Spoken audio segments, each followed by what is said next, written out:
दोस्तों, आज मैं आपको सुनाने जा रहा हूं अपनी मंडली की सदस्य रश्मि कुलश्रेष्ठ की लिखी कहानी एक शहर एक साथी।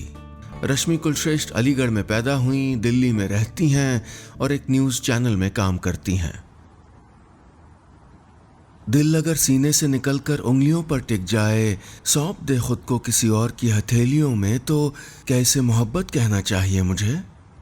मोहब्बत जो सिर्फ सौंपना जानती है, उंगलियों के पोर से आंखों के सपनों तक।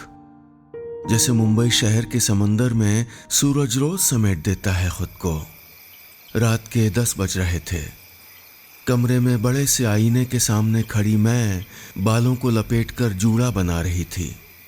रबर बैंड कसते हुए मैंने एक नज़र बालकनी में खड़े वेद को देखा। अभी अगर वो यहाँ कमरे में होते तो लीव देम ओपन ना कहकर गूंथ खोल देते।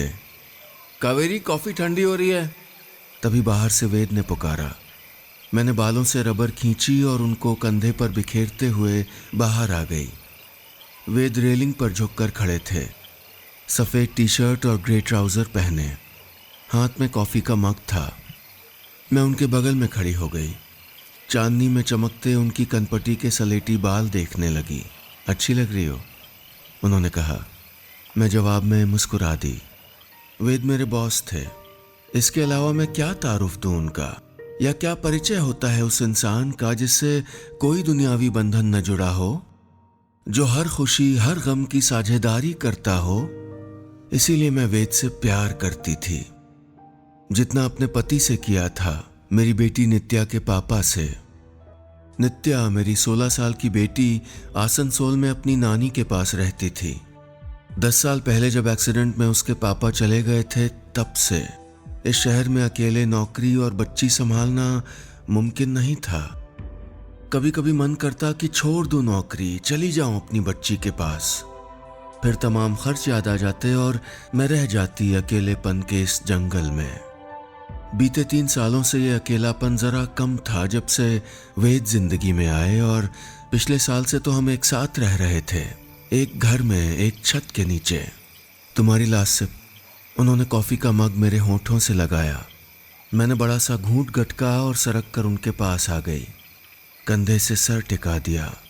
वो बायां हाथ घुमाकर मेरे कंधे पर गोल गोल उंगलियां घुमाने लगे।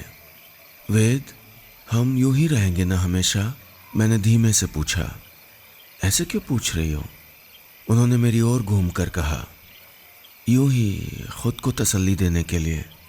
मैंने कहा तो उन्होंने हाँ, हमेशा साथ रहेंगे कहते हुए बाहें जरा कस दी। उनकी उंगलियों की गांठें बाह पर गड़ गईं।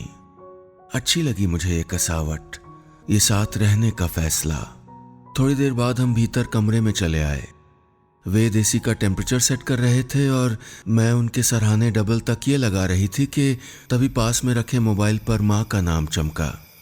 मैंने वेद को चुप रहने का इशारा करते हुए कहा, माँ, कैमन आचो? मैं ठीक आचे कावेरी, कहते हुए माँ मेरा हालचाल पूछने लगी। हर बार की तरह मेरे अकेलेपन की फिक्र करने लगी। कहने लगी कि मैं नित्या को ले जाऊं अपने संग, कि वो बड़ी हो गई है, समझदार भी। कहने लगी कि यहीं एडमिशन करा दूं, कि दोनों माँ बेटी एक दूसरे का ध्यान रखेंगे। मैंने बुदबुदाकर उन्हें कहा कि मैं बताती हूं, लेकिन उन्होंने नहीं सुना। प्लानिंग करती रहीं। वो खुश थी कि मैं अकेले नहीं रहूंगी और मैं परेशान थी कि मैं वेद के बिना कैसे रहूंगी। ये आंखें पढ़ने वाले लोग जिंदगी में कुछ भी छुपाने का मौका नहीं देते। फोन रखकर मैंने वेद को देखा। वो मुझे ही देख रहे थे। मैंने जबरन होंठ खींचे, 3-4 बार पलकें झपकाकर सब कुछ छुपाना चाहा, लेकिन नाकाम रही। वो मेरी ओर जरा सा खिसक कर बालों में उंगलियां फिराते हुए बोले, क्या हुआ? क्यों परेशान हो? माँ चाहती है कि मैं नित्या को ले आऊं यहाँ, अपने पास। मैंने कहा, हाँ, कह सकती हैं, वो हक है उनका। कहते हुए वेद की उंगलियां रुक गईं। मैंने उनका हाथ थामकर गालों के नीचे दबा लिया। वो सीधे होकर लेट गए, छत देखने लगे। मैं कभी उनकी स्थिर आंखें देखती, कभी बिस्तर पर रगड़ती एड़ियां। क्या सोच रहे हैं? मैंने पूछा। यही कि हमारी कहानी बस इतनी ही थी, कहकर वो मुस्कुरा दिए जैसे कोई घायल दर्द छुपा कर मुस्कुराता हो। मैं बेआवाज रो पड़ी। मुझे नहीं आता यूं वेद की तरह तकलीफ छुपा कर मुस्कुराना, नहीं आता उन तमाम लोगों की तरह यूं प्यार करके भूल जाना। कॉलेज में जो सहेलियां प्रेम में होती थीं वो अक्सर कहती थीं कि एक वक्त के बाद प्यार तकलीफ सौंपने लगता है। ये बात मुझे तब क्यों नहीं याद आई जब वेद की तरफ झुकी, जब ऑफिस से घर तक का सफर वेद के साथ तय किया, जब वेद ने पूछा कि क्या मैं तुम्हें अच्छा लगता हूं और मैंने हाँ अच्छे लगते हैं कह दिया। प्यार जब होता है तब कुछ सोचने नहीं देता। अगर उस वक्त सोच पाती कि मैं 31 साल की औरत हूं जिसकी एक बढ़ती बेटी है तो यूं लड़कियों की तरह प्यार में न बह जाती। रात भर दिमाग अजीब तर्क करता रहा। वेद बीच बीच में उठकर मुझको देखते, मेरे कंधे पर हाथ थपथपाते और पलटकर सो जाते, या जाने नींद का दिखावा करते हों। सुबह नित्या के फोन से आंख खुली, वीडियो कॉल थी। मैं उठकर फौरन बाहर वाले कमरे में आई और उसके बाद कॉल रिसीव की। माँ, गुड मॉर्निंग। चहकती आवाज के साथ वो मेरे मोबाइल स्क्रीन पर थी। दो चोटी बांधे, स्कूल की नीली यूनिफॉर्म में, गले में टाई और बाईं ओर हेड गर्ल का बैज। Good morning. आज सुबह सुबह कैसे कॉल कर ली? मैंने पूछा। अरे जल्दी उठ गई थी तो जल्दी तैयार हो गई। स्कूल बस में टाइम था तो सोचा आपसे बात कर ली जाए। कहते हुए उसने गर्दन ऐसे झटकी जैसे कितना बड़ा जो काम कर दिया हो। मैं मुस्कुरा दी। Good girl, now make it a habit. मैंने कहा तो वो बोली, अब आप डलवाना ये हैबिट। जब मैं आपके पास आ जाऊंगी मुंबई, कल नानी ने बताया कि अब मैं आपके साथ रहूंगी। देखो बस का टाइम ना हो जाए। मैंने उसकी बात काट दी। वो इस 5 इंची फोन स्क्रीन के उस पार थी, फिर भी न जाने क्यों असहज हो रही थी मैं, जैसे वो इस घर में आ गई हो और मुझे और वेद को एक छत बांटते देख रही हो। पूछ रही हो कि माँ ये कौन है? अगर कभी वो ये सवाल पूछे तो मेरे पास कोई जवाब नहीं है। जिन रिश्तों के नाम नहीं होते उनका परिचय कोई कैसे दे? दूर होने के लिए सोचना ही काफी होता है। जिस रोज मेरे और वेद के मन में ये बात आई, फर्क उसी रोज से आ गया था। और आज समंदर किनारे रेत में पांव जमाए बैठी मैं पहली दफा अपने से 2.5 हाथ दूर बैठे वेद को देख रही थी। समंदर की लहरों का शोर जितना तेज था, मन में उतनी गहरी खामोशी। भीड़ कम थी। इक्का दुक्का रेहड़ी वाले घूम रहे थे। कोई कपल उंगलियां थामे आंखों के सामने से गुजर जाता तो निगाहें वेद की ओर घूम जाती। मैं वेद को ही देख रही थी कि मोबाइल पे आती कॉल ने ध्यान खींचा। मैंने ईयरफोन लगाकर कॉल रिसीव की। नित्या थी वीडियो कॉल पर। आंखें जरा गड़ाकर मेरे पीछे का अंधेरा देख रही थी। कहीं बाहर हो माँ? उसने पूछा। हाँ बाहर आई हूँ, कहते हुए मैंने वेद को देखा। वो पालथी मारे, दोनों हथेलियां आपस में चिपकाए कहीं सामने देख रहे थे। कोई और भी आया है? नित्या ने मेरी भटकती निगाहें पकड़ ली थी शायद। नहीं मैं ही हूँ, कहते हुए मैं सीधे स्क्रीन में देखने लगी। उसकी बातें सुनने लगी। माँ, आज मैंने फ्रेंड्स को बताया कि मैं मुंबई शिफ्ट हो रही हूँ तो वो सैड हो गई। मेरी BFF तिश्का है ना, वो तो रोने लगी। मुझे भी रोना आ गया। ये अलग होना सैड पार्ट है ना लाइफ का? उसने पूछा तो मैं कुछ बोल नहीं पाई। ये सैड पार्ट, ये दुख भरा हिस्सा मेरा भी था। मुझे अपने से ज्यादा फिक्र वेद की थी कि वो अकेले कैसे रहेंगे, अलग कैसे होंगे। धीरे धीरे हमारे साथ वाले दिन चुकने लगे थे। हमारे अलग होने का सच सामने आने लगा था। वेद अक्सर ऑफिस से कहीं चले जाते और शाम तक लौट आते, लेकिन आज काफी देर हो गई थी। 7 बज गए थे। कहाँ गए थे पता नहीं। फोन भी नॉट रीचेबल जा रहा था। मैंने झल्लाकर मोबाइल परे सरकाया कि एक अनजान नंबर से कॉल आई। मैं बोल रहा हूँ वेद, एक एड्रेस नोट करो। मैं फटाफट लिखने लगी। किसी सोसाइटी का पता था। मेरे घर से जरा दूर था वो इलाका। सड़क पर टैक्सी दौड़ती जा रही थी। तेज हवा से चेहरे पर चिपकते बालों को हटाते हुए पिछली सीट पर बैठी मैं सूरज को डूबते हुए देख रही थी। डूबना बुरा नहीं है अगर उसके साथ उगना तय हो। बाईं ओर मुड़ते हुए टैक्सी एक बिल्डिंग के सामने रुक गई। मैं लिफ्ट से ऊपर पहुंची तो वेद लॉबी में खड़े मिले। यहाँ क्यों बुलाया? मैंने पूछा। उन्होंने मेरी कलाई थामकर सामने वाले फ्लैट का दरवाज़ा खोल दिया। कैसा लग रहा है मेरा नया फ्लैट? उन्होंने पूछा तो मेरी सांस सूख गई।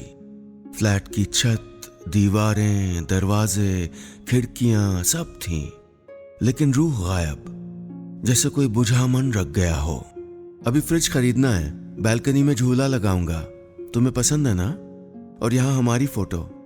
वो बोल रहे थे और हर बात के साथ उनकी उंगलियां मेरी कलाई पर कस रही थीं। कावेरी, तुम आया करोगी ना? उन्होंने पूछा। जवाब मेरे गले में अटक गया। हफ्ते में एक बार? अच्छा, 15 दिन में? महीने में एक बार तो आ ही जाना। आवाज जरा कंपकपाई और मैं कस के उनके सीने से चिपक गई, किसी तने से चिपकी जंगली बेल की तरह। घर सिर्फ शादीशुदा जोड़ों के ही नहीं, हम जैसे बिना बंधन के लोगों के भी होते हैं। जिस जगह को मैंने और वेद ने मिलकर घर बनाया था, वो वापस मकान बन रहा था। आज छुट्टी थी। वेद सुबह से अपना सामान समेट रहे थे। आईने के सामने रखी उनकी नीली कंघी, इत्र का कलेक्शन, अलमारी में लटकती टाई की एक नॉट, सिरहाने रखी संतरों की टॉफियों का डिब्बा। ये तुम्हारे लिए छोड़ जाऊं? वो डिब्बा उन्होंने मुझे दिखाते हुए पूछा। मैंने मना कर दिया। आदत थी उन्हें इनकी और मुझे उनकी। कैसे रहूंगी मैं वेद के बगैर? शाम को बैल्कनी की मुंडेर पर टिककर सूरज के रंग समेटना याद आएगा। उनकी थाली से खिलाया गया वो निवाला अब नहीं मिलेगा। मैं आधे पेट ही सोऊंगी। वेद के 3 बैग तैयार थे और बाकी सामान धीरे धीरे ले जाने की बात कह रहे थे। चलता हूं, ख्याल रखना। मेरे गालों पर हथेलियां थपथपाते हुए उन्होंने कहा। रुक जाओ ना, अभी वक्त है नित्या के आने में, पूरे 7 दिन। कहते हुए मैं उनकी फिसलती उंगलियां थामने की कोशिश कर रही थी, लेकिन नाकाम रही। वो चले गए। घर को मकान और फिर एक उजाड़ जंगल होते हुए देखा है कभी? मैं देख रही थी अपने घर को उतना ही बयाबां, उतना ही डरावना होते हुए। ये खिड़कियों पर गांठ लगे पर्दे पेड़ पर लटके खाली घोंसलों से लग रहे थे। दीवारों से उतरी तस्वीर के निशान चटखी धरती से। शाम से ही गहरा अंधेरा घर में भरने लगा था। मैंने सारी लाइट्स जला दी। रसोई में जाकर एक बड़ा मग स्ट्रॉन्ग कॉफी बनाई और बैल्कनी में जाकर वेद वाली जगह खड़ी हो गई। खिड़की की चौखट पर रखा मोबाइल बज रहा था। नित्या का फोन था। मैंने उठाया। हेलो माँ, अभी सुपर एक्साइटेड? उसने चहकते हुए कहा। 7 दिन और उसके बाद मैं और आप साथ होंगे। It's like a most awaited dream माँ। वो कहती जा रही थी और मैं चुपचाप कॉफी के छोटे छोटे घूंट भरती जा रही थी। उसने नोटिस नहीं की थी मेरी चुप्पी। वो यहाँ आएगी तो मेरी उदास आंखों पर ध्यान नहीं देगी क्या? माँ, मैं कब से वेट कर रही थी कि आप मुझे अपने पास बुलाओ। उसने मेरा ध्यान खींचा। याद है जब आप नानी बाड़ी से जाती थी तो मैं कैसे बाय कहती थी और खेलने में मगन हो जाती थी? Actually I wanted to hide my tears. उसने कहा तो मेरा जी धक से रह गया। परसों सुबह जब मिलोगी ना तो प्लेटफॉर्म पे ही रोऊंगी खूब सारा। रोने दोगी ना माँ? उसने पूछा तो मेरा गला भरकर आंखों तक आ गया। हाँ ना, कोई जवाब नहीं दे पाई। कैसी माँ थी मैं, या कैसी माँ हो गई थी? अपनी बच्ची को सालों दूर रखा और अब भी पास बुलाने में हिचक रही थी क्योंकि वेद से प्यार हो गया था। किसी से प्यार होने का मतलब ये नहीं कि दूसरे को छोड़ दिया जाए, उसके हिस्से की मोहब्बत कम कर दी जाए। रात भर वेद की कॉल आती रही, मैंने नहीं उठाई। मैसेज किए, मैंने नहीं पढ़े। मन हौले हौले करवट लेने लगा था। ममता अपनी जगह घेर रही थी। मुश्किल वक्त जरा धीमे गुजरता है। ये 7 दिन बहुत देर से गुजरे। आज 8वां रोज था। नित्या आ चुकी थी, मुझे बिना बताए खुद टैक्सी करके। वो पूरे घर का मुआयना करने के बाद सोफे पर पांव चढ़ाकर बैठी थी और मैं रसोई में चाय बना रही थी। मैं तुझसे नाराज हूँ, उबलती चाय में फूंक मारते हुए मैंने कहा। इतनी बड़ी हो गई कि अकेले चली आई, कहीं मुसीबत में फंस जाती तो? ओहो माँ, I am big now. Address taxi वाले को बताया, मीटर डाउन हुआ और विदिन 45 मिनट्स में यहाँ पे आ गई। वो हाथ दाएं बाएं नचाते हुए बोल रही थी, बिल्कुल अपनी नानी की तरह। मैं मुस्कुरा दी। मैंने धीरे धीरे मुस्कुराना सीख लिया था, खुद को तसल्ली देना कि अब मेरी जिंदगी में सिर्फ नित्या है। मैं उसकी माँ हूं और हर फर्ज निभा रही हूं, इनफैक्ट निभाऊंगी। 3 रोज की छुट्टी ले ली थी मैंने। नित्या को मुंबई घुमाया, स्कूल में एडमिशन करवाया और आज चौथे दिन उसे ऑफिस लाई थी। वो कुर्सी पर बैठी वड़ा पाव खा रही थी और मैं मेल चेक कर रही थी। माँ, यहाँ हर चीज़ पाव के साथ क्यों देते हैं? उसने पूछा।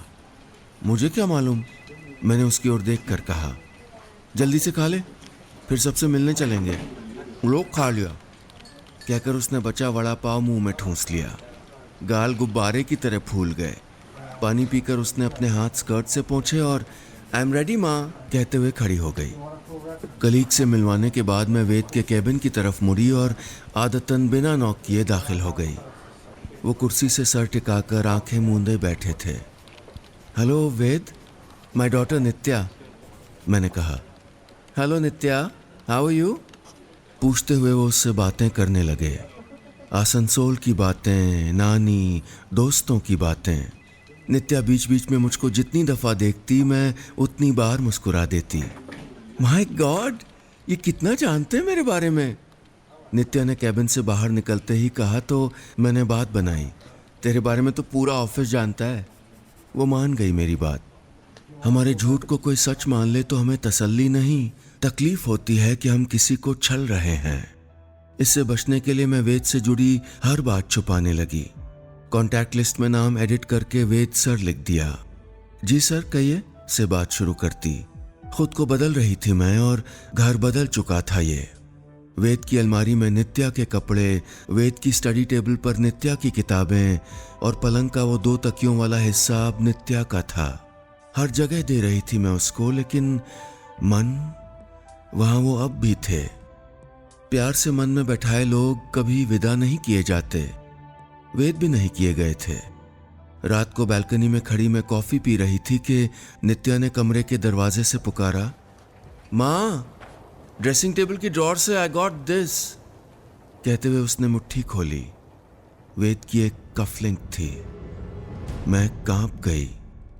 उस डर को छुपाते हुए मैंने हंसकर कहा, अरे हाँ, एक रोज टी पार्टी की थी, मैं हमेशा भूल जाती हूँ, कल ही पूछूंगी कि किसका है भाई।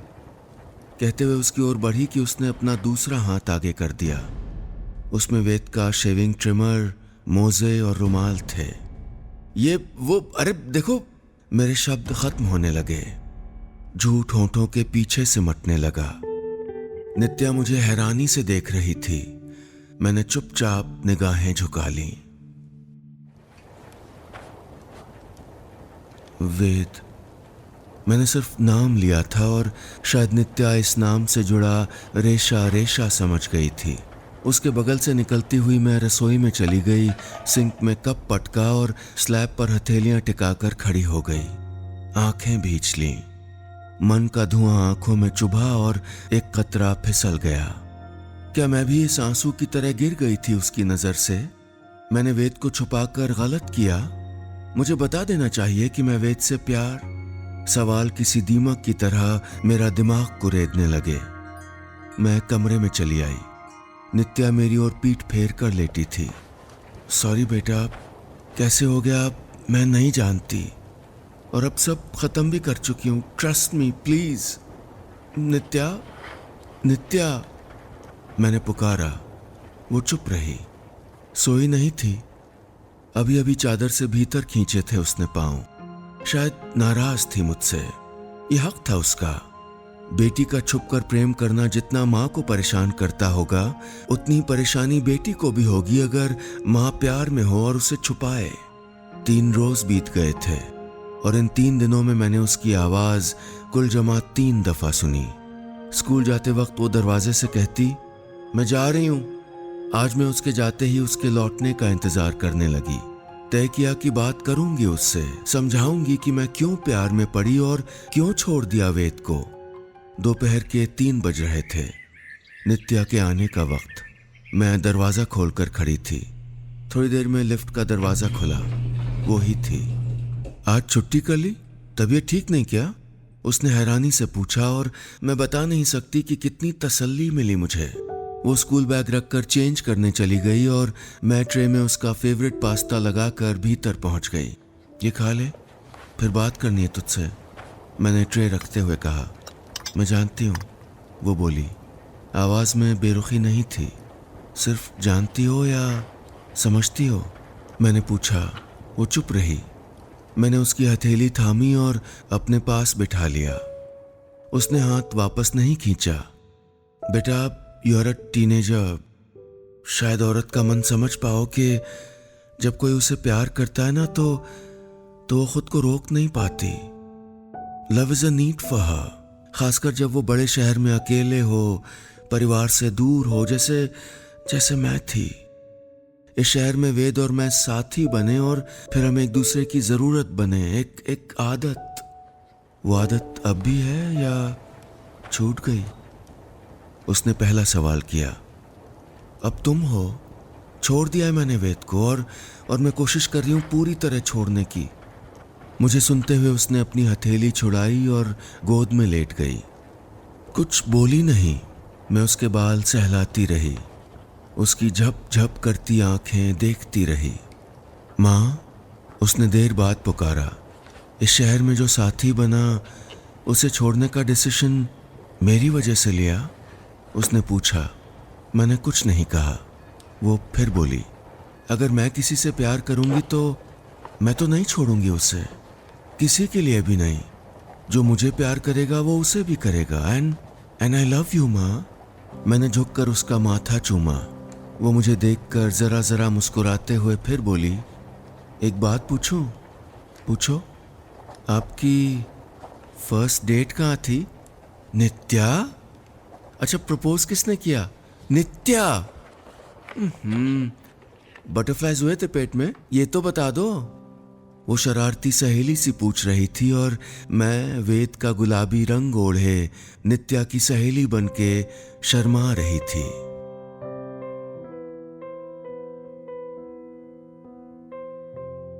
बस इतनी सी थी ये कहानी।